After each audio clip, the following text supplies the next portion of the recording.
2024 தனித்தனியாக நிற்க வச்சாங்க. 18% பாஜக, அது என்டிஏ, 23% ஏடிஎம்கே, தேமுதிக, 2 சேர்த்தா 41, இவங்க 47. இங்கே இவங்களுக்கு என்ன லாபம்?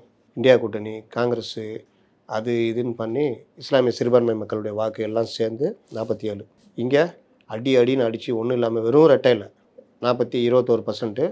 இங்கே அண்ணாமலை, பாமக, அந்த பாஜக பாமக, அண்ணாமலை தான் சொல்லுவேன், பாஜகன்னு கூட சொல்ல மாட்டேன். ஏன்னா அண்ணாமலையுடைய பிரதான இதில் வாக்கு விழுந்தது 18%.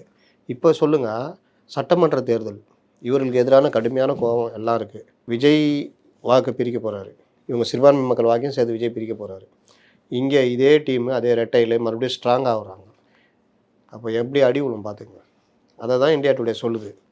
இவங்க எப்போல்லாம் அடி வாங்குறாங்களோ அப்போல்லாம் செம்ம அடி வாங்குவாங்கன்றார் சொல்லுது. 26, 29, 2011, 2001, 2011, 23 3வது இடம், 2வது இடம் 29 தேமுதிக. சேம் இப்போது அதே மாதிரி ஆகிறதுக்கு வாய்ப்பு இருக்குது அப்படின்னு தான் அவங்க போடுறாங்க. அப்போ இந்த மாதிரி வருது இல்லை, இது திமுக ஆதரவு ஊடகமே